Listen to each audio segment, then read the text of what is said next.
Hello, and welcome to Film with Family. I'm Austin. I'm Zach. And we are two cousins who like to talk about movies, horror movies. Ooh. And this week, we have two more cousins with us, coming to us from California. Someone you've already heard on the Predator episode, Sean Zweifler. Hello. And his sister, Brianna Zweifler. Heyo. Welcome to the podcast, Bree. Thank you. Thank you. So happy to be here. Brianna's big debut. And we will be talking about a movie that's not technically a horror film, but it does have horror in the title. So close enough. Rocky Horror Picture Show. The original cult classic film from 1975. Indeed. And Zach has technical difficulties. So everything for Zach is... Yeah, how much of a delay would you say it is? There's about a 4-second delay. It's got bad internet. It's a lot. So Zach will be chiming in. It's spooky though, right? It's like kind of like good for horror month though. It's like you're in another dimension. Yeah. So he's going to be talking over us. He's it's a time warp. Yeah, it's a time warp. It's just a jump to the left. And a step to the right. It's just a 3-second delay. And yeah, so we'll get through it. We'll figure this out. But yeah, Sean, Bree, welcome to the podcast, and thank you so much for coming and for choosing this movie. We love it. I'm curious right off the bat, why did you choose Rocky Horror Picture Show? Well, when you asked for an October horror movie, yeah, I am a person who does not watch anything a little bit scary. Fun fact, I left the movie theater during Finding Nemo because the shark chase scene was too scary for me. Wow. Don't admit that. No way. Yeah, maybe edit that part out. How old were you? That's just a little tidbit for the four of us. No, Keep that's it in. staying in for sure. That's gold. So when you said a Halloween themed movie, my list of Halloween movies is like, you can count it on one hand. What would those be? Like if you're forced to watch a scary movie, like what would it be? Oh, I would just not watch it. But for Halloween, I could watch like Nightmare Before Christmas, Okay. Hocus Pocus. Classics. Pretty much Halloween movies that you would show kids are good for me. Practical Magic. Yes, I'm actually going to go watch Practical Magic with some friends tonight. Nice. Who, have been very accommodating to me. They were going to watch a true horror movie. Is that Sandra Bullock? Yes, Sandra Bullock and Nicole Kidman as super hot witches. Yeah. Peak Nicole Kidman. That's exactly what I said. She's never looked hotter than in Practical Magic. I need to see that one. I don't think I've ever seen it. Oh, it's great. We're selling it. Did you have like a traumatic horror moment? I have many. Oh, wow. So I think the beginning was when I was a kid, I watched pretty much all of the Jason and Chucky movies against my will. I mean, I wasn't like forced to sit there, but I was at a babysitter's house. I didn't have anywhere else to go. And it was dark and, watching it with older kids and just glued to my seat, totally terrified.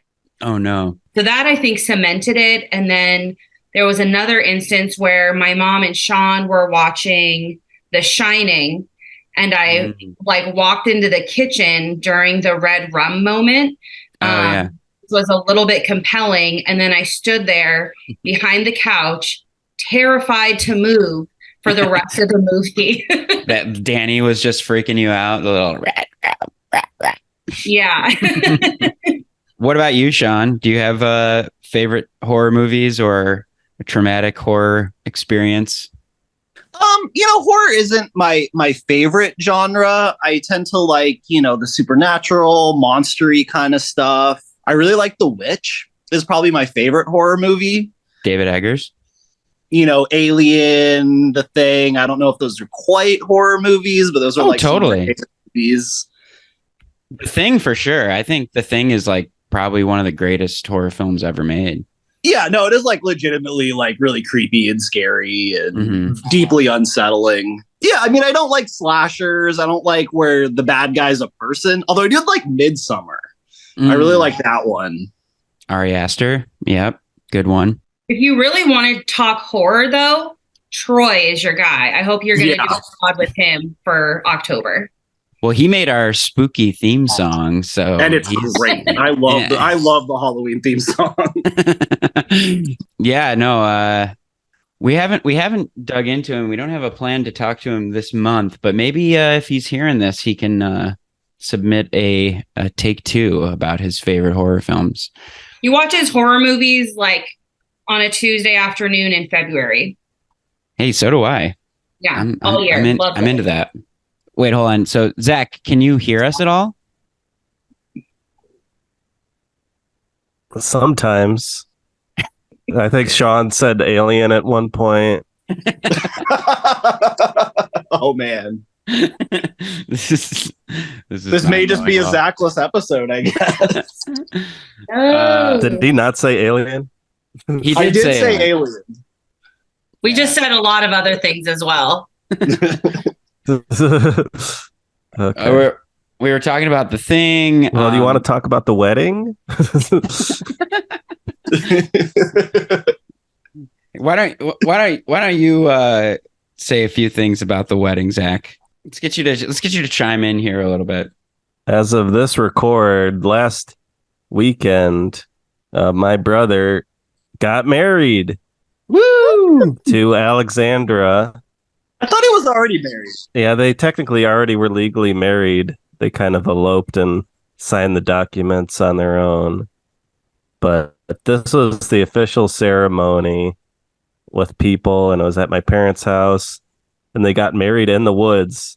And they actually played the song, the Maid Sumerian theme from Robin Hood, Prince of Thieves, while Alex walked down the forest trail to meet Caleb. That's so charming. So that was beautiful. Was there any other Wild at Heart references other than just the wedding invitation and obviously the name of the child? Thankfully not. I was pressuring Caleb to sing Love Me Tender because it is his wife, and Nicolas Cage says he'll only sing Love Me Tender to his wife, but instead he sung Shania Twain to her, which was very cute. And then Zach, you're still the one. You're still the one. You're still the one. That was a crowd pleaser. People got to sing along with it, so that was good. But yeah, it would have been nice to do a little Love Me Tender. Yeah. But it was a really, really beautiful day. Everyone was dressed very casually, except me. It made me look like a total square.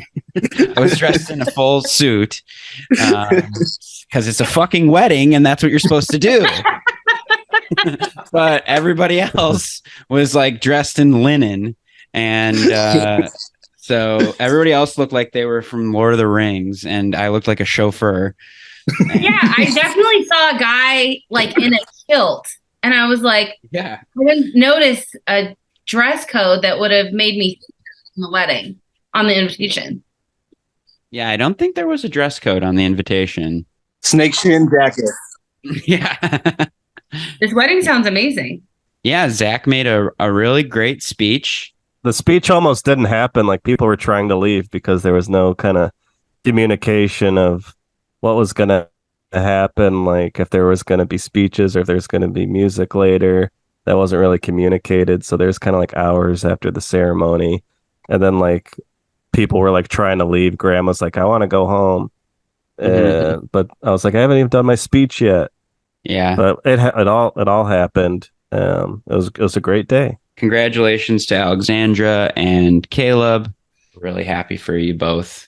Oh, wait. Guys, we have a surprise poppin'. Regan Zweifler is here. Rian! A live poppin', everybody. Hello, I'm photobombing. Hi, you guys. Your video, your Zoom bombing, but the good kind. Thank you so much. The keys and the money. Okay, thank you. Money? For guests. Oh. Awesome. Well, wait, hold on. Ree, have you ever seen Rocky Horror Picture Show? Yes, I have. What do you think of it? I love it. I haven't seen it in the longest time. Let's do the time walk again. Isn't that what it's called? Time walk. Yeah. That's exactly it. Close enough. Talk about somebody doing Rocky Horror Picture Show. I think that's a great movie. Yeah. All right. Well, all right. You got to go. All right. Thank you so much. Call me. Hey, how about that? A live pop-in, everybody. Love you, it. Love you, Rian.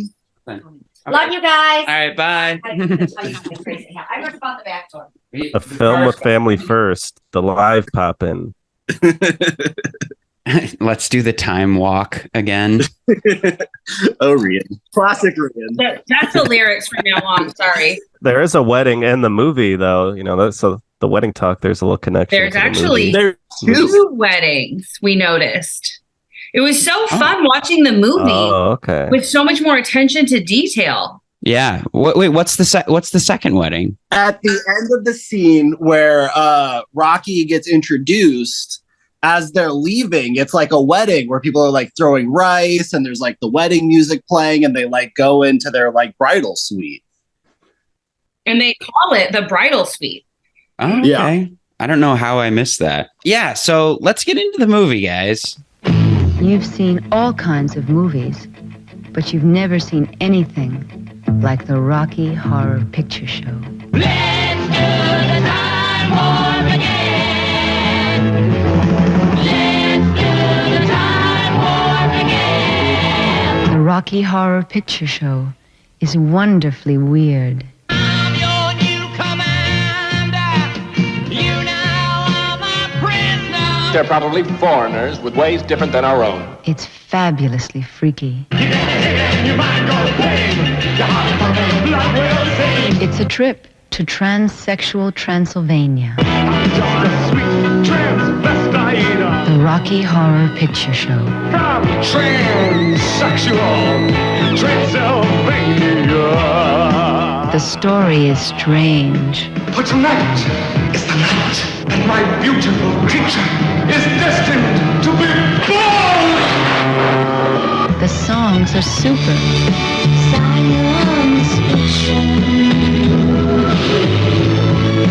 The scenery is smashing. The cast is completely crazy.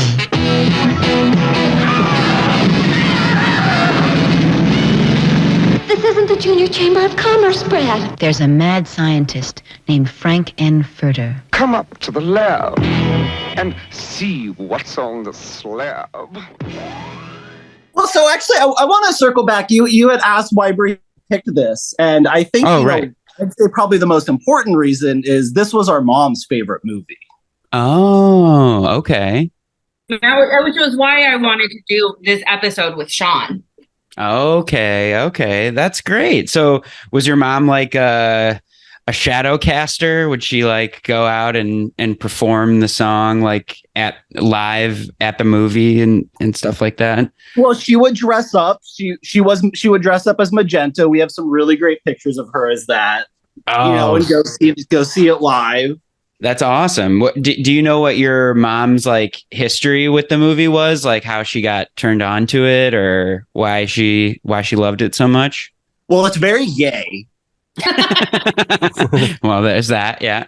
So I imagine that has a lot to do with it. I don't know how she first saw it, and what exactly her history was, but I know it was something she loved and she went to go see it in theaters a lot of times and like knew the like when to yell out certain things, when to, throw the toilet paper and all that. So yeah, it was something she really loved. Dad, I asked him about it and he said, it's not really my kind of movie. Yeah. Yeah. Your dad's a bit straight laced. I can't see him in fishnet stockings. No. Although, two things. I think one, definitely for me, the fact that it's a very queer movie was another reason why I wanted to do it. But I will say the conversation I had with my dad about Rocky Horror, we were watching it once when I was a teen, and he said, your mom used to love to go see this. I should have known. Alluding to the fact that he should have known she was gay. So wow. Yeah, if you enjoy this movie, you're a little bit gay. You gotta admit it. Well, everyone's a little bit gay, so yeah. Everyone should enjoy this movie. Yeah, this is definitely the gayest movie we've covered so far. Love that. Thrilled to be a part of it. I mean, it's such like a blatant celebration of queer culture, of, gender fluidity, sexuality, bisexuality, transsexuality, like whatever you want to call it. But it's just it just covers the whole spectrum. Yeah, it's very queer. It's not like me and Sean were talking about it, and Sean was like, it's very gay. I was like, very queer. Like, it's very non-normative. Yes. And you even get Brad kind of dipping his toes into it, he's like the straightest, well, both of them, I guess, Brad and Janet, straight couple, about to have their straight wedding, and then they just kind of get overtaken by this I don't know, it's interesting to me that they kind of frame it as an alien race. Because it's they're being abducted by these this queer culture that they actually kind of by the end seem to kind of fall in love with. Well, my sense of that was actually that from the very beginning, they were curious. They had this repressed desire that was actually you see the kind of the hints of it very early on. When Janet's just looking kind of wide-eyed, but also kind of intrigued. Yeah. When they start taking off their clothes, Brad's not oh my God, no. He's oh, just go along with it. Yeah. It was definitely that there was, some interest just below the surface. I'm curious about, do you remember the first time you saw this movie? Because I think the first time I saw this movie was in college when I was at MSU, and it was kind of a weird experience because it was in a cafetorium kind of. They're showing it yeah, it was cafetorium. That sounds spooky. Those college campuses indoctrinating our youth. Welcome to the cafetorium. Serving meatloaf. Yeah, it was not in a theater, and people were dressed up for it and kind of shouting out lines. So it was a fun experience, but yeah, it was just weird because it was not in a movie theater, and I feel that was the only time I saw this movie in full. I feel I've seen the beginning of this movie a few years ago, but I didn't finish it for whatever reason. But yeah, I don't have a huge history of this movie, but I had a great time rewatching it last night. I was wondering, Austin, if you remember the first time you saw this movie, if you ever saw it in theaters where everybody gets all dressed up and crazy with it. No, I feel I've cheapened my experience by not seeing it in the theater yet. Although I'm dying to do it now. But my first experience watching it was my dad showed it to me, and it did seem kind of a rite of passage moment where he's we're going to watch Rocky Horror Picture Show. And it's you're going to learn the time warp. You're going to learn about the sweet transvestite from transsexual Transylvania. And I'm this is how I taught you about sexuality. It's the birds and the bees talk. The birds and the bees and the transsexuals. Yeah. What about you, Bree and Sean? I think you kind of said you watched it with your dad and your mom, but do you have a distinct memory of seeing it? Did you see it in the theater? Have you done the whole thing? haven't. I also would love to see it in the theater. But the thing about it is that it's usually like a midnight showing, and I'm a little bit of a grandpa. I try to go to bed here. Yeah. Yeah, it's tough. I know. Yeah, I think midnight is too late. I feel like a 10 o'clock screening, that's a lot of fun, but midnight, I'm falling asleep. Yeah, a 10 o'clock screening is still pushing it for me, because that means you're going to be up till midnight. But anyway, God, I really sound like a total square. Can't watch a No, we're all in our 30s or now. stay up past 10 p.m. Yeah, it's tough. I was in New York last weekend, and or 2 weekends ago, and I saw All That Jazz in Greenwich Village at a midnight screening, and I was half awake the entire time, like falling asleep the whole time. And I'm just like, I can't do it anymore. God damn it. I push myself. I'm like, I want to do this, but it's like, I don't think I have it in me. But, for a Rocky Horror Picture, I think like it's impossible to fall asleep in a situation like that. Did. Like, you fell asleep at a Rocky Horror Picture Show? Just now. Oh, well, I'm saying like in the theater, like with everybody going crazy, like everybody yelling out stuff and throwing rice and dancing and, everybody dressed up. I don't think you're falling asleep when you're there. Like, I don't think anybody would allow you to fall asleep. You underestimate Bree's sleepiness. Oh yeah, I am a sleepy person, TM. For sure.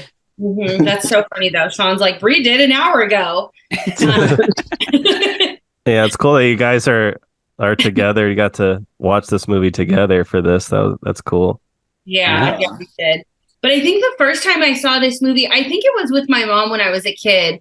But I really don't remember. The one that sticks out is watching it with my dad, because he made that funny kind of sad comment. Should have known. I know, my papa. Yeah, I've definitely seen it quite a few times. There's actually I've been meaning to go to, in Fresno, they have a performance group who does it live. And I would like to go to that, but I would love to see it in theaters. Like a stage play performance? Mm-hmm. Yeah. Yeah, and I didn't know until doing some research yesterday on this that it was originally a stage play. Yeah. I did know that. Oh, did you? Yeah. I did. Oh, excuse me. Yeah, it was like originally like a play in London, right? And then like they also did a production in LA, and that's like and like Meatloaf was cast in the LA production of the play. Mm-hmm. Was that how Meatloaf ended up in the movie? That's always the funniest part to me. I'm like, this is so random. Mm-hmm. Like, they're having this Frankenstein moment, and here comes Meatloaf out of the freezer on his motorcycle. Yeah.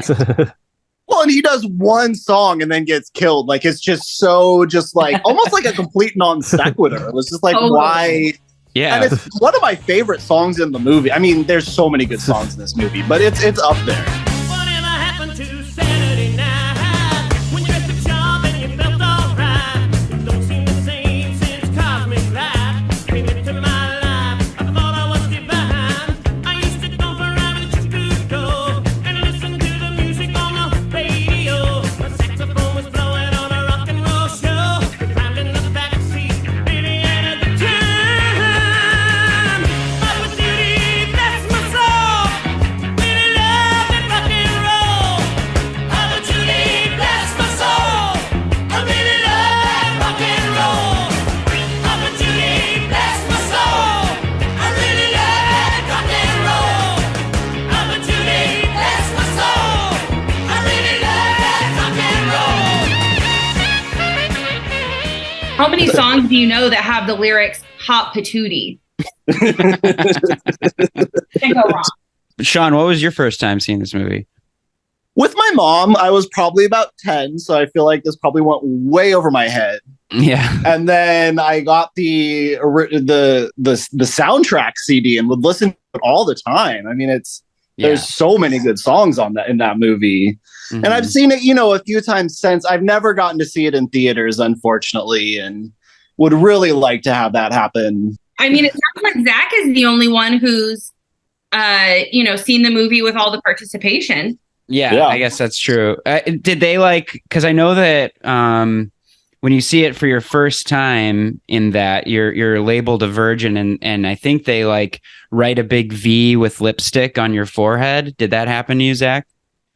No, I don't remember. I don't think that would. I think I would have remembered if that happened. Block out this traumatic memory. Yeah, I just think it was just people kind of dancing and everybody was dressed up, slutty and all that good stuff, cross-dressing. There's one happening at the Music Box at the end of this month around Halloween, and I really do want to do it. And so there are horror connections to this movie. I mean, other than horror being in the title, it is directly taking from B-movie horror stuff. But yeah, it's also very much a costume movie, and everybody dresses up to go see this. So I think that it does fit within the Halloween theme. On its face of it, it is a horror movie. A couple gets stranded. They go to a spooky castle. There's a crazy scientist. He's built a monster. True. Somebody gets murdered. The plot is a horror movie plot. Yeah, it's like the twist on Frankenstein. It has all these horror tropes, but it's gay and horny. Yeah, so gay and so horny. Yeah. Yeah, that's true. But I mean, I just feel like I'm really glad that you chose this, because I think it's an unconventional choice for a horror theme month, but I think it does fit really well because it kind of is just the fun of dressing up and kind of acting, playing pretend and being something that you aren't, or it's that's the whole fun of the movie, and why it became such a cult classic, I think, is because people were able to be it and not dream it. Yes, very well put. And it comes back every October. You can find screenings for it every October, so it's it's part of the DNA of the month. Definitely. Well, maybe Bree and Sean, we like to do on this podcast is do what we call a plot bop. Well, who should do it, me or Bree? I don't know, but I just really want to say plot bop. That is that just rolls right off the tongue. I really plot bop, plot bop. Yeah, well, maybe Bree should, because it's her first time on the pod. I think so. I mean, I think you and Sean should tag team it, but Bree, you take the lead. All right, I'll kick it off. We're plot bopping. Plot bop.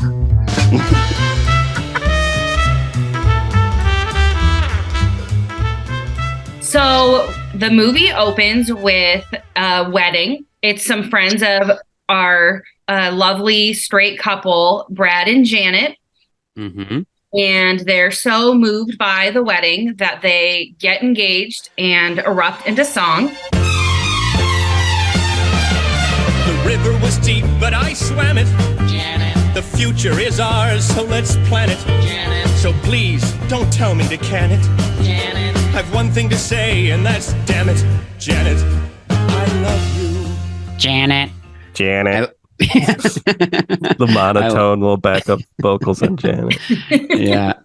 And I love how Riff Raff and I think Magenta and Columbia. Yeah, they're all there. But Tim Curry is at the wedding too. Yeah, Really? that's what we noticed. I didn't notice it at first, but then when it cuts to him, there's a still from the wedding, and it has Dr. Frankfurter and Riff Raff both circled as being there. Yeah. Oh, wow. Well, you can see them in the very beginning when they're taking the big family photo. Tim Curry is in the back center. It's kind of like in The Shining with Jack Nicholson. It's he's been here all along. Yes, totally. Yeah. Don't talk about The Shining. Too scary. I'm traumatized. So they leave the wedding and they're driving on a very rainy night in the dark, which also President Nixon is on the radio resigning, which was Right. another little detail that I'd never caught before. Yeah. Sorry, this is probably maybe kind of a detailed plot bomb. No. Go as deep as you want. Okay, great. And they blow a tire, and Brad had forgotten to put air in the spare. And so they decide to get out. They realize they'd passed a castle a couple miles back, and they decide to get out and walk in the rain to see if they can use the phone. And maybe I'll pass it to Sean right there.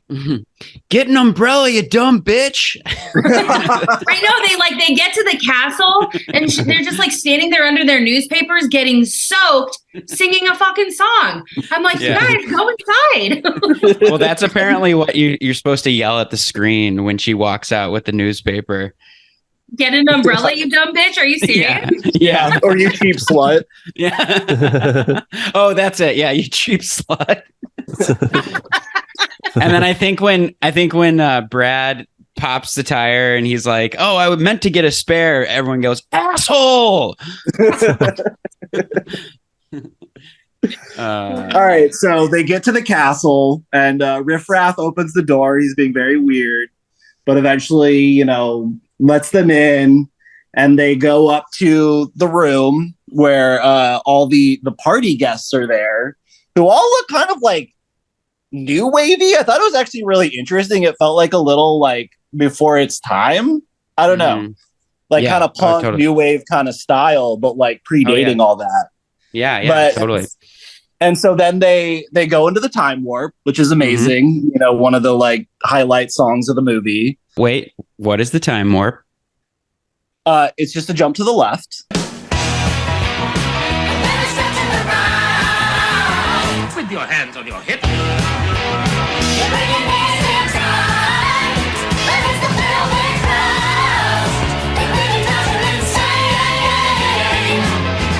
And then do you like do it a second time or something? Yeah, you got to do it again. You do have to do it again. You're right. Yeah, that's a good point, Brianna.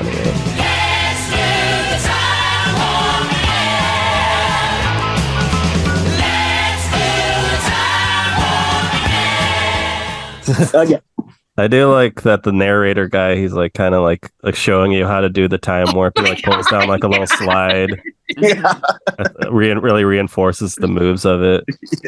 Yes, thank you for the diagram. It's all part of the campiness. Yeah. Yeah. Very campy movie. But so then Even before Tim they Curry- get to the castle, like at the wedding, it's so campy and so exaggerated. It was Yeah. crack- just so straight. It's funny because there was a Met Gala a few years ago where the theme was camp, and Mhm. everybody was like, "Well, the thing about camp is you can't really define it." Mm. But to me, camp is just like very dramatic, exaggerated, like colorful, Over the top. Yeah, it's just like it's dramatic, but it's like a certain kind of drama. It's like a little silly, but like taking itself very serious in a silly way. I don't know. Yeah. It is hard. Camp here is defined as an aesthetic style and sensibility that admires bad taste and ironic value. Camp questions art and beauty. It's theatrical, effeminate, witty, and knowing. Yeah, I agree with that. Yeah. Kind of John Waters kind of. Yes. Tu Wong Fu. Yeah, drag is all camp. Anyways, plot bop. We're doing the time. yeah. We're doing the time warp. Yeah, then they kind of introduce Frankenfurter, right? Yeah. So then Tim Curry, as Dr. Frankenfurter, comes down in the elevator, and then he has a song there. I forget which song he does there, but then he Sweet Oh, Transvestite. Sweet Transvestite, the best Yes. song in the Yes. movie, I think. yeah, incredible song. How'd you do? I see you've met my faithful hand in hand. He's just a little brought down because when you knocked, he thought you were the candy man. Don't get strung up by the way I look. Don't judge a book by its cover. I'm not much of a man by the light of day, but by night I'm one hell of a lover. I'm just a sweet transvestite from transsexual Transylvania. Dude, Tim Curry just slays that song. Like, unbelievable voice. He slays every moment in this movie. Yeah. I think that's true too. But like the power in his voice is just like chilling. Mm-hmm. Yeah. No, I got goosebumps actually. Like it. Yeah. No, he's incredible. I see you shiver with anticipation. But maybe the rain is really to blame. So I'll remove the cause. But not the symptom. So he invites Brad and Janet up to the lab to see, what he's created. What's on the slab? Exactly what's on the slab. And he goes up the elevator, and it's not clear how everyone else gets upstairs, but Brad and Janet and all of the guests and the folks who live at the castle are all upstairs, and then he brings Rocky to life. They do strip down Brad and Janet. Did he miss? Oh my God, yes. That was the part I was talking about earlier, when that was so funny to me, because Brad the whole time is like, oh, stop. Like, hi, I'm Brad Majors, and this is my fiance, Janet White. Like at every moment, completely unaware of situational context. Yeah. And then all of a sudden they're like stripping both of them down, and he's like, oh, just go along with it, Janet. Yeah. I'm like, okay, Brad, we see you. He wants a little bit more than a phone call, it seems like. Yeah. So then they go upstairs to this incredible pink tiled room, which also, I guess it was kind of 70s, but to me it felt very 80s with the marble and the tile and the Greek statues. Yeah, very cool room. Great production design. Mm-hmm. And then bring Rocky to life. So he's in this big tub, and he's like a mummy, and so he like cuts to him to the, this tub with the mummy inside, lifeless. And you look at it and you think it's going to be this terrifying monster, but he brings him to life, and he's this like chiseled, blonde, like very stereotypical sexy man. Beefcake. Yeah, very musky. Kind of reminded me of Ken from the Barbie movie. Had some Kenergy to him. Oh yeah, totally. Kind of more Kenergy than Ken in the Barbie movie, but maybe that's another. It's like Ken when you take his clothes off. With a really bad haircut. I do want to bet. I do like how like they bring him to life, because they bring down this like weird nozzle contraption, and Tim Curry's like fucking with all these like little nozzles, and it's just like kind of shooting different colored liquid into the tank until it turns into like a rainbow. And I just thought that was like really interesting and funny, like how he's just like fucking with the nozzles. So it doesn't look like he knows what he's doing, but it goes on for a long time. The titular Rocky Horror, they bring him to life. Mm-hmm. Dr. Frankenfurter proceeds to chase him around the lab. To the I Could Make You a Man song. He'll eat nutritious, high protein, and swallow raw eggs. Try to build up his shoulders, his chest, arms, and legs. Such an effort, if he only knew of my plan. In just 7 days, I can make you a man. Yeah, I think what happens next is Meatloaf busts through with his motorcycle, like in the middle of that out song. of the freezer. Which, like, I hadn't quite realized that before, that he's just like hanging out in the freezer. Yeah. And I guess, kind of the illusion here is that, he was, Dr. Frankenfurter's previous lover, and he, was done with it and throws him away, and he's in, deep freeze, just kind of put away. he busts out then and has a song that just has zero connection to the rest of the movie, does not move the plot forward in any way, but bops because it's fucking Meatloaf, and then gets killed with a pickaxe. He has like all of like 2 minutes in the movie. Yeah. Well, I actually think, though, I don't think it's totally like a complete non sequitur. Like, I think that it was everyone, the guests, the people who live there, everybody seems just like enthralled with Frankenfurter. And there's this moment where everyone's attention is on someone else. It's on Eddie, played by Meatloaf. And Frankenfurter freaks out. And so I do think that that's like an important point or just piece of information for the viewer. Yeah, to watch him murder Meatloaf just because he's jealous of the spotlight really gives you a sense of the kind of guy Frankenfurter is. Yeah. Yeah, Brie made the point that, this movie's a lot about a narcissist. Tim Curry is ultimately like a total narcissist and treats everyone around him like shit. But everyone's so enthralled with him because he's so charismatic. And I feel like that's, like a major theme of the movie.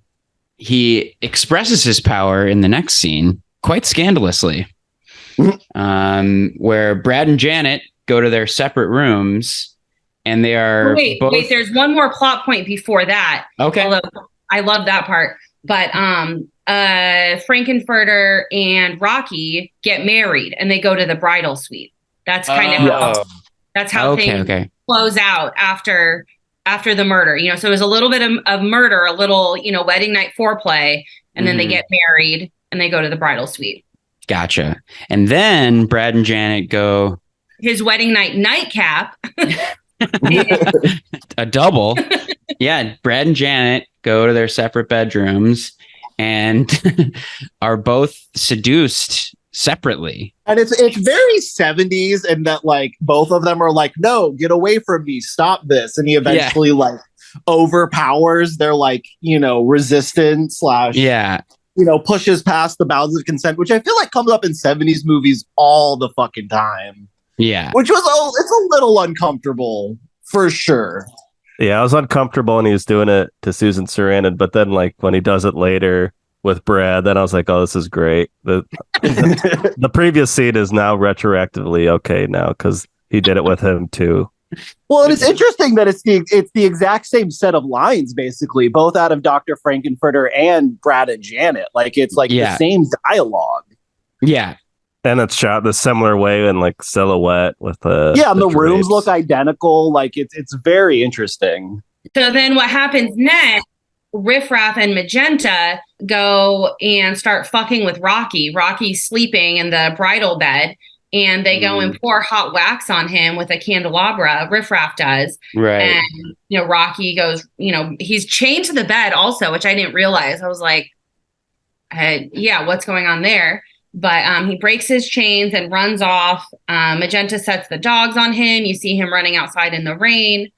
And then they go on the intercom to let Frankenfurter know that Rocky has gotten loose, and they, sent the dogs out after him. Right. Also, Janet learns of Brad and Frank on that like intercom. She sees that they fooled around. Yeah, Brad is smoking a cigarette, and then Frankenfurter's in his bed, so it's like it's obvious that they fucked. Yeah, and then so she gets down with Rocky. Mm-hmm. Yeah, and the "Touch Me" song. Oh, it's so good. Then if anything grows, while you pose, I'll oil you up and drop you down, and that's just one small fraction of the main attraction. You need a friendly hand, or I need action. Touch it, touch it, touch it, touch me. I wanna be dirty. Thrill me, chill me, fulfill me. Creature of the night. Touch it, touch it, touch it, touch me. I wanna be dirty. It's one of my favorite songs. I was actually, Janet is probably my favorite character in this movie, because she's so like innocent, but just under the surface. It's just Yeah. like So horny. so horny. Yeah. Also looks incredible in that bra and slip. Yeah, Susan Sarandon is great. He Yeah, was a smoke show for sure. total smoke show. Great. Yeah, boobs. incredible. And Incredible. I'm really glad that she didn't end up being terrible. Like, it would be really sad if she was if she was in this movie and then like turned out to be a turf or something like that. Yeah. Then we meet Dr. Scott, I guess is an investigator of UFOs for the government. And he's also coming to like find his nephew, who is Meatloaf, Eddie. Well, and he's also Brad and Janet's high school science teacher. That Yeah. like how the couple like at the first wedding meet. Mm-hmm. And I didn't notice this. This was the first time I noticed this detail, that the reason that Eddie has that scar on his head is because he used part of his brain to create Rocky. Whoa. Oh, because there's the line about should I have split the brain between the two or whatever. Yeah. I didn't quite understand what he was talking about. That totally makes sense. Yeah. So that's kind of like, I think the reason for Eddie is that like he was just, and that's why he's in the freezer, because he's being used for parts.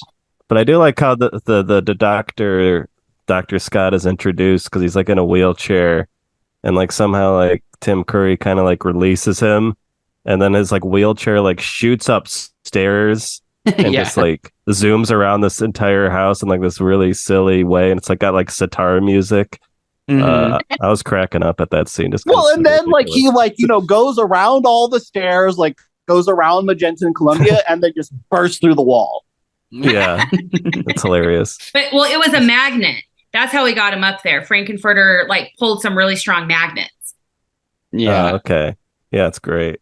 Yeah, I love that. There's like the sped up footage of him just like flying around the house and like doing circles around people. It's good comedy. So they're all still in the lab, having this very intense, why are you here? This is why you're here, kind of conversation. And then Magenta comes and bangs the loud cymbal and says dinner is ready. So they all Is go that the down- like, Janet? Janet! Dr. Scott! Janet! Brad! Rook! Janet! Dr. Scott! Janet! Brad! Rook! Janet! Dr. Scott! Janet! Brad! Rook! Yeah. That's totally that part. I love that. So they all go down to dinner, a very tense dinner in a fancy, creepy dining room. And there's, again, I think some intense accusations being flung about, and Frankenfurter yanks the tablecloth, and it turns out they're all eating from a table that contains the bloody body of Eddie, aka Meatloaf. Yes. Well, they're eating meatloaf, right? I mean, that's I thought that was what they were implying. Yeah. I that, mean, like- I thought that was what they were implying too, but it really looked like turkey. Yeah. Yeah, I thought they were like shaving up a turkey or something. Yeah, and I just feel like a human would be more red meat, but maybe I'm wrong about that. Moving along a little bit, Frank then uses his Medusa machine to turn everybody into statues as they're like kind of protesting. He like freezes them to the ground and then uses this lever to like turn them into statues. And then get them ready for the big floor show. Yes. dresses them all up like him, which is Yeah. interesting. The corset and the underwear and fishnets and garter belt. And the song is just like an homage to how sexy they all think he is. Mm-hmm. Yeah. And they all kind of like they've like lost control of their bodies, kind of like they're all like doing this dance like kind of against their will. At least Brad seems like very like, what am I doing with my body? Yeah, no, you're totally right. Yeah, Janet seems more into it than Brad. Yeah. I could be projecting.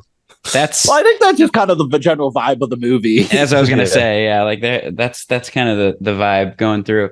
But yeah, I love that set like the RKO Yeah. radio tower behind them, which is such like an homage to the old B movie horror films and sci-fi films, because they had that like logo before a lot of those movies.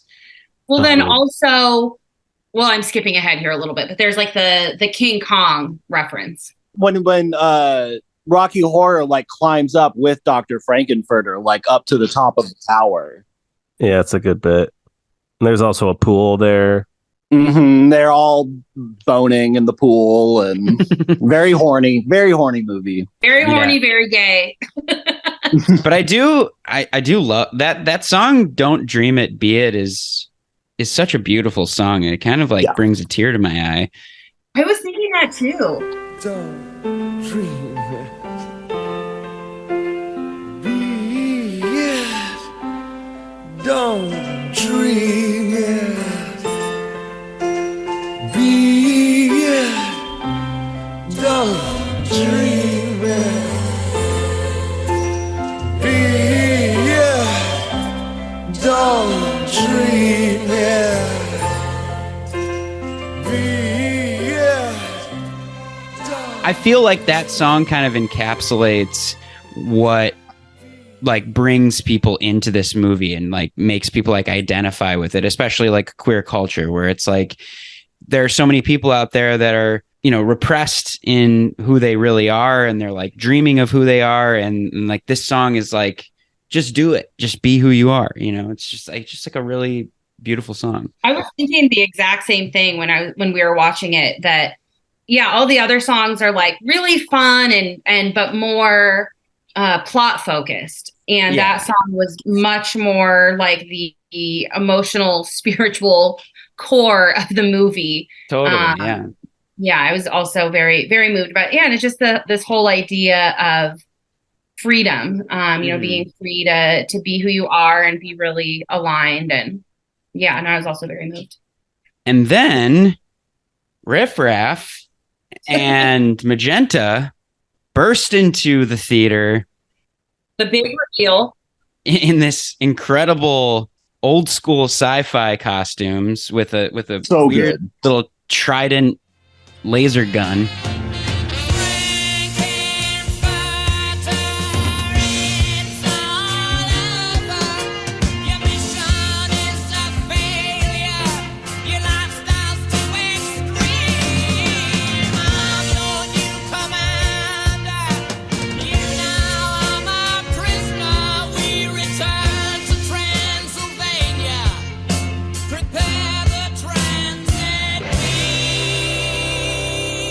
And is that where we like really are like, okay, these guys are aliens? Yeah. Yeah, I think that's the big reveal, is that Dr. Frankenfurter, Riff Raff, and Magenta are all alien transsexuals from Transylvania, and they're going to get back on their spaceship, which I guess is the castle. That seems to be the implication. Yeah. And Frankenfurter, you know, sings this big ballad about going home. But then they're like, sorry, you're staying here dead. And then they accidentally shoot Columbia. But then they shoot Frankenfurter, and Rocky freaks out. And he's totally grunting, which we were watching it with my dogs, and they both started barking like crazy, like there was an animal in the house. That's so funny. Like there was a literal monster in the house. But he starts just grunting and going after Frankenfurter, and that's the part where he climbs this tower. In a very King Kong nod moment. Yeah, and the tower falls and lands in the pool, and they just kind of drown, I guess. But I do like that the lasers reflect off of Rocky. Like Rocky has like some kind of special force that makes lasers bounce off of him. Yeah. That's great. Love. Yeah. And then the castle takes off, and Brad and Janet and Dr. Scott are just kind of crawling around in the dirt in their costumes. Forever changed.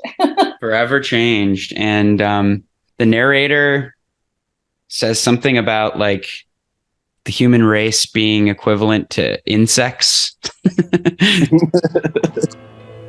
And crawling on the planet's face, some insects called the human race. Lost in time and lost in space and meaning.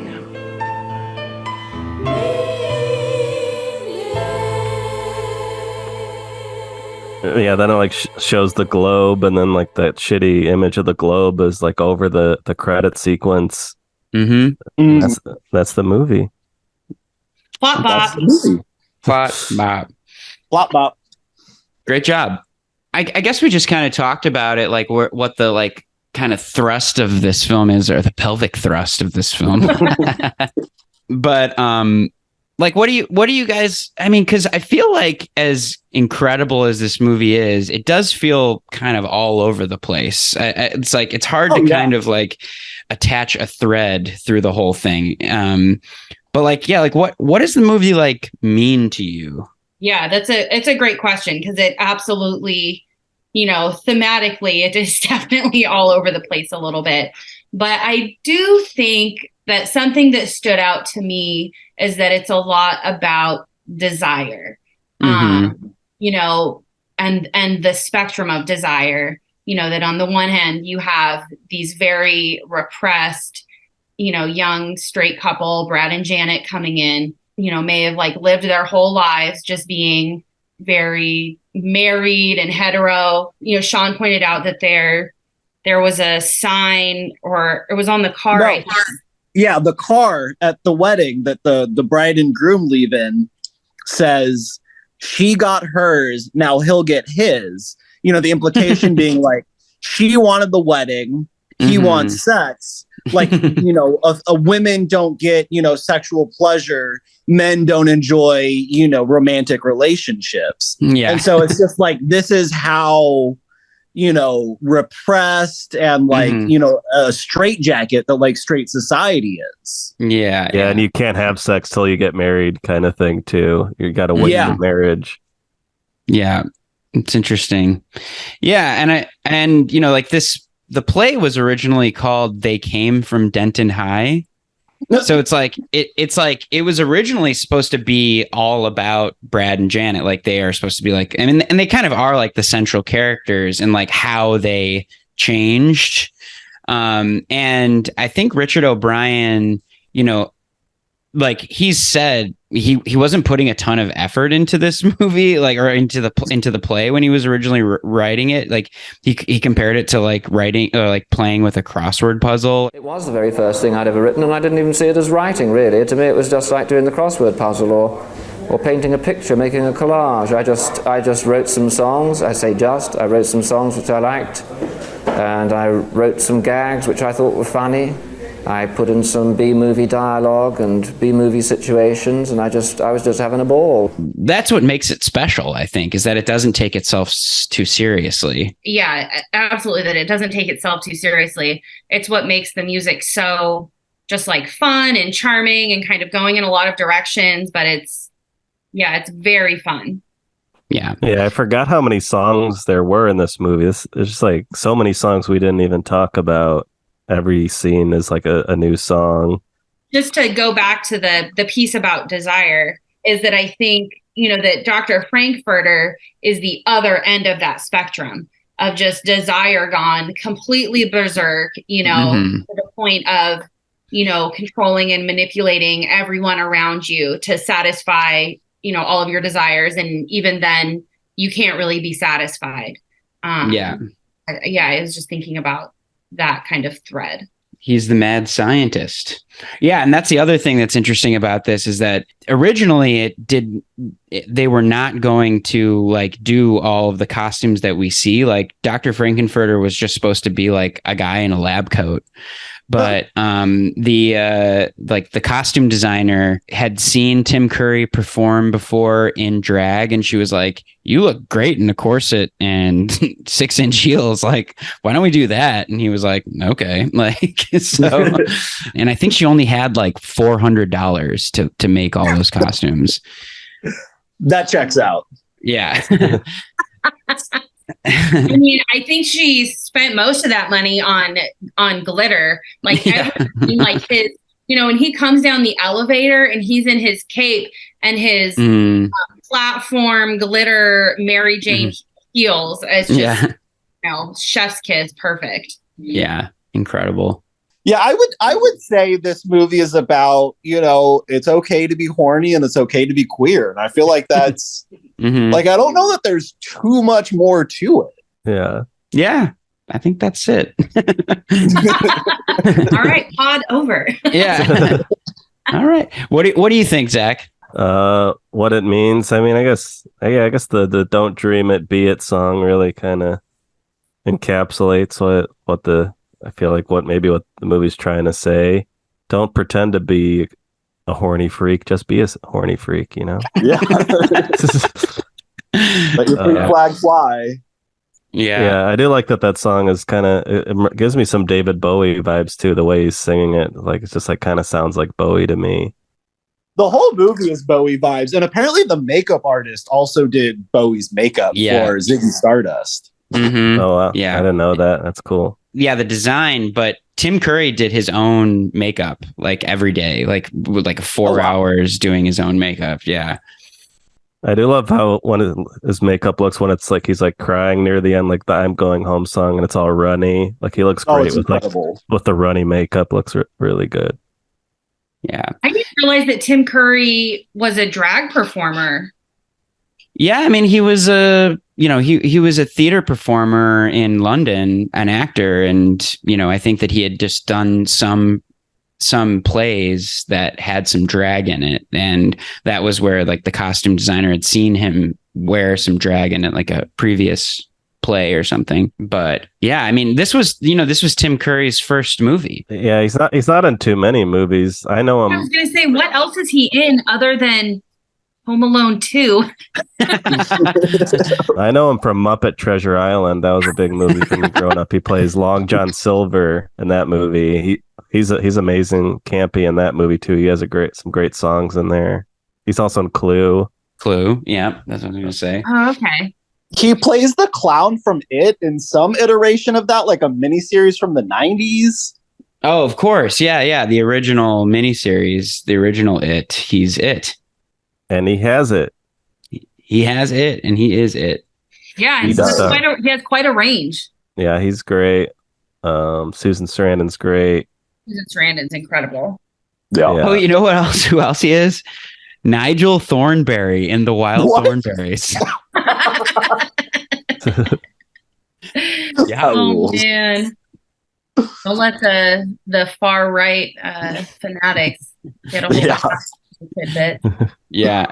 Well, that's funny. I was thinking that. I was like, can you even play Rocky Horror Picture Show in Florida anymore? Like, is that even like legal?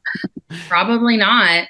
No, and that's something that was just really sticking out to me is that, there's this like, groomers, like they're infecting people and just spreading this whatever. And it's just like, this movie's from the 70s. It could not be made today, but trans people and queer people have always existed. It's just been more or less visible.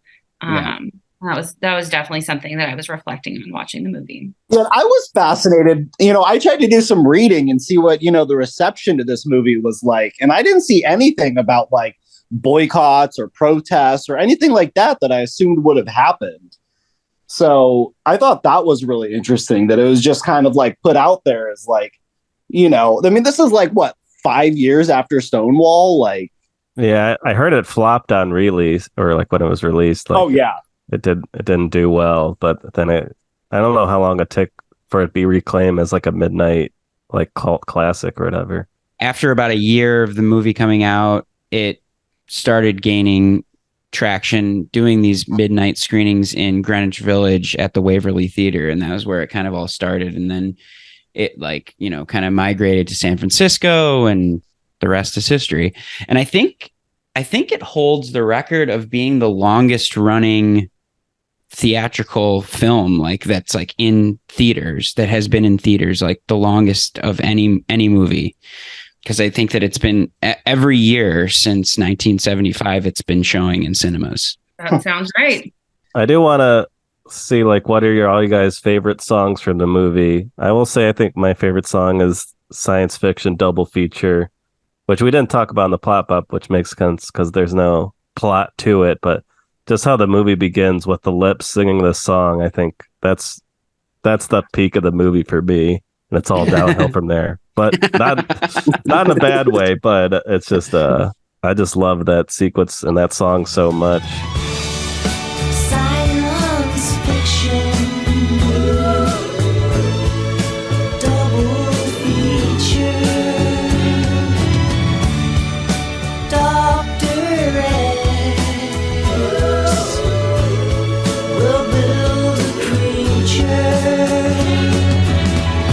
See androids fighting. Brad and Janet and Francis stars in Forbidden Planet.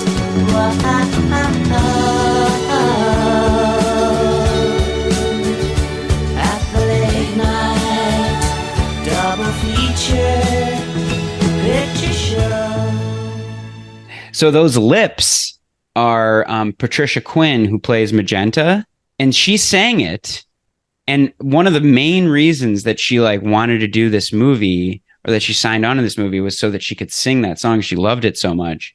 But in the edit, Richard O'Brien sung it, so it's like synced over her lips, and she was like pissed. Apparently, that. I mean, that's totally fair. Like, Yeah. it's so shitty. Yeah, that's such a douche move. But his voice sounds really good. So Yeah, no, it was probably the right call. I mean, it is his song. yeah, I think the director of the movie wanted to make the show or make the movie because of that song too. Like he loved that song too. Like that was like the selling point. Was like he had this one song that everybody really loved, and I love it too. It's my favorite. But I'm curious to see what you guys are your favorites from this movie. That's definitely one of my favorites. The Touch Me song is up there. My favorite might be Damn It, Janet. I don't know. All three of those are just, I mean, there's so many good songs. That's so funny because, I mean, Sweet Transvestite, and then, of course, Time Warp is just iconic. But so me and Sean have a long history of liking the same artist, but really loving different albums, or liking the same album, but loving different songs and, you know, hating like the songs that each other loves. But I think the songs that Sean just named are my favorites too. Definitely Touch Me is so good, especially just because it's all Janet. And I love her singing in this movie. And then, the Damn It, Janet is so funny. Yeah, I think like the song that I would just listen to, not really, super, super campy, like it's just a good song, is definitely Science Fiction double feature. And I will point out it's the beginning, but it's also the very end. They close with that song. Mm-hmm. So Zach, you have a reason to keep watching after the opening number. Yeah, you got to bring it around. My favorite, Sweet Transvestite. I just feel like it's such a powerful song. Like just like the way that it starts, like that. And Tim Curry's voice is just like, it's just stunning. It's just like it cuts through glass. It gives me shivers. Great picks. Yeah. And we already talked about Don't Dream It, but that's probably my second favorite. Yeah. Same.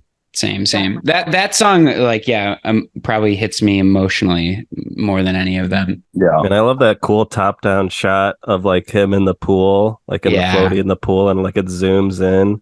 Mm-hmm. That's like such a cool shot. Yeah, it's great. Some good cinematography in this movie. I'll say that. It's a good-looking movie. Yeah, and it was on a shoestring budget. It was only like 1.5 million they had to make this movie. I mean, I feel like that is the recipe for a cult classic. Low budget, Mm-hmm. shitty opening, Yeah. thrown together kind of slapdash, Yeah. light plot. Yeah. Just Great actors. really more aesthetics over everything. Mm-hmm. I'm surprised they didn't try to make a sequel or something. They did. Sort of did. Oh. Oh no. Oh no. Yeah, no. Wait, hold on. What's it called? Let me look it up. Shock Therapy. Shock Therapy. Yeah.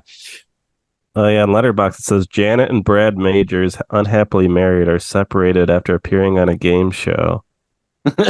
Janet becomes a superstar while Brad is thrown into a mental hospital. But what does fast food magnate Farley Flavors have up his sleeve? Wait, hold on. Let's see if we can watch this trailer. Hello, I'm Dr. Cosmo McKinley. I'd like to tell you about a new film from the gang that gave you the Rocky Horror Show. Shock Treatment. I'm not a locum with no suture myself. I've been a cynic for too many years. That's Richard O'Brien, I think. Can be good for your health. I've seen clinics with those gimmicks in Tangiers. But if you open your heart to a smooth operator, he'll take you for all that you've got. He'll hand you a curse that'll be with you later. It'll shake you the way he takes off, like a shot. You need to be the get you jumping like a real live wire. Need to be the shock treatment. Look out, mister, don't you blow your last resistor for a pistol that'll mystify ya. Okay. Wow. Not a very good song. I would say weaker than any song in rock horror. Yeah. I mean, I will say it looks awful. And I do kind of want to watch it. Yeah. I do want to check it out now. It's a silly song, and it's got Richard O'Brien. It looks like it's got Magenta in there. I think I saw the narrator guy. Yeah, too. he was there, but they recast Janet and Brad, it looks like, which is too bad.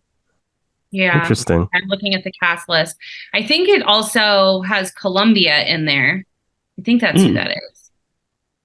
Nell Campbell. Mm-hmm. Yeah, speaking of the cast, that was something I was noticing, was that I think that is by far the gayest that Barry Bostwick has ever. Like, I feel like every other character he's ever been, even I think he might have played a gay man at one point, but still the most straight-laced characters. And then to see him at the end, in his fishnets, crying out "mommy." Yeah. Yeah. He's I feel like he's just kind of like a bit part actor though. He just kind of like always plays like the dad or like the husband in movies. Like I can't even I don't know what else he's in that he's like known for. Sin City. Sin City? Spin City. He's the mayor. Oh, right. Yeah, he's like a TV actor. Mm-hmm. Yeah, I've seen him on a lot of TV shows for sure. As like a dad or absolutely. But yeah, this is probably his most iconic role, I would say. Yeah, he does a fine job. I got no problems with him. Everybody does a great job. Oh yeah. I do like his one line when they're driving away from the wedding and they pass by a motorcyclist, and he has this one line. He's like, Janet, life's pretty cheap to that type or something. Like life's pretty cheap for that type. Exactly the line. That's so funny. Should we do like a final thoughts, or do we feel good here? I feel like we kind of said what our thought. I mean, I'll just say, I think that it's a very special film. There aren't a lot of things out there like it, except there is one movie that we didn't talk about that was actually made before this movie that's very similar, called Phantom of the Paradise. Oh, yes. By Brian De Palma. Oh. That is very similar in a lot of ways. 20th Century Fox presents Phantom of the Paradise, a gothic horror story. What was that? A beautiful love story. Like a circus. A cinematic odyssey through the rock universe. From Grease to glitter and beyond.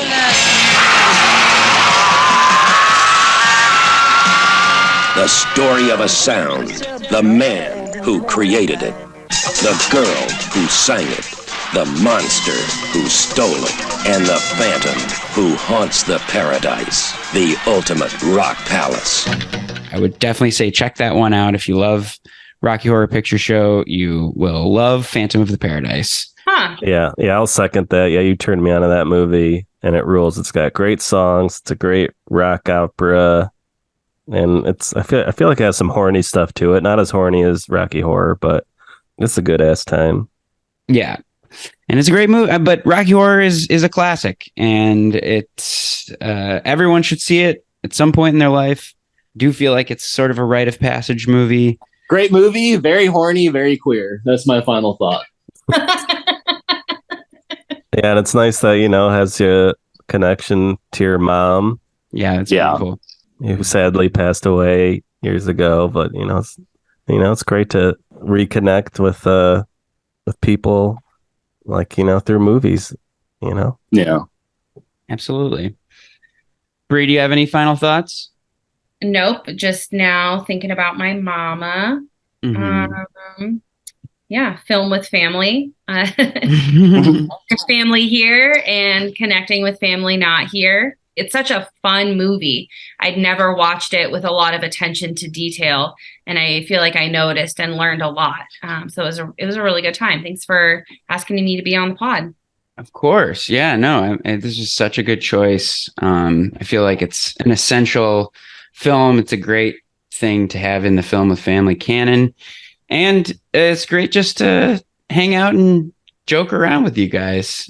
I love you guys very much. Love you guys too. Love you guys too. Do you have any Halloween plans? Got any costumes cooked up? Okay, so me and Kate are thinking of doing a couple's costume of Romeo plus Juliet, the Baz Luhrmann classic, where Kate would be Leonardo DiCaprio and I would be Claire Danes in the white dress with the angel wings. Oh, nice. Yeah, that's a good one. I actually just rewatched that Romeo and Juliet like in the last couple months, and it's incredible. It is incredible. Have you watched it as an adult? Because it's very different watching it as an adult. I watched it for the first time like last year. Oh, okay. Really? Because I remember. Yeah, I've never seen it. As a much younger person. And feeling like, oh, it's this great romance, watching it as an adult and being like, these fucking kids are idiots. Like, they've known each other for 2 days. I will die for you. Yeah. What about you, Zach? You got Halloween plans? Not really. I do have this Totoro onesie, like from My Neighbor Totoro. I might bust that out. Nice. Bree, any Halloween costume plans? Well, October's my birthday month. So I tend to really be thinking about my birthday more than Halloween. Same here. Yeah, Zach's is on the 15th. When is yours, Bree? The 23rd. Ooh, and Troy is the 12th. Oh, shit. Yep. We got a lot of October birthdays going on. So happy birthday to Zach, Bree, and Troy. Thank you. But me and Jamie have batted around quite a few costume ideas, but we're way more interested in costumes for our animals. We have 4 cats, late 30s. 2 cats and 2 dogs, and we have a bat costume for our black cat and a pumpkin costume for our orange cat. Those are pre-existing. But we got 2 puppies this year. And so we were thinking about doing like a sheet cutout, little ghosts, but we've talked about some much more in-depth costumes. But like I said, I'm more focused on my birthday. So I just know that we're going to take the time to do that labor. I'm unfortunately this Halloween going to be working in Phoenix. So I don't know what I'm going to do for actual Halloween day, but like I said, Music Box is doing Rocky Horror Picture Show a few days before Halloween, and I think I'm going to go. And I think I might just have to drag it up. Nice. Yeah, you're gonna have to stay tuned to our social medias to see if Austin makes good on his promise. At Film with Family on Instagram and YouTube, and now Facebook. You know what though, Sean? I'm looking and there's actually a showing of Rocky Horror in Hanford on the 28th. Yikes. Do it. I could do Music Box on the 28th too. They're showing it, so we could spiritually be going to it on the same day. And We might just do that. in an incredible twist of fate for me, it starts at 7 p.m. Ooh, perfect. You got to do it now. I might have to. I think you're right. Let's do it. Okay. Awesome. Let's do it. All right. Yeah, it's also shown at the Michigan Theater in Ann Arbor, the 27th and 28th. So maybe I'll have to do it too. Oh my Amazing. gosh. This is fate. Serendipity. Cross country date. Don't dream it. Do it. Okay. Well, you know what, guys? Love you very much. And thanks so much for being on the podcast. This has been super fun. Yeah, I love you Seriously. too. Yeah, I just want to thank our listeners too. Make sure to subscribe and rate the podcast wherever you get your podcasts. And he already mentioned the social media stuff. You can find us there and give us a follow. Or you can see what we're watching in real time on Letterboxd. Follow our handles, Zachary Zweifler and Austin C. Pruitt. And you know what? We love the movies. And we love our Frankfurters. And our family. Yes. In that order. All right. Thank you so much, guys. Thank you. Take it easy. Bye. Bye. Do the time warp.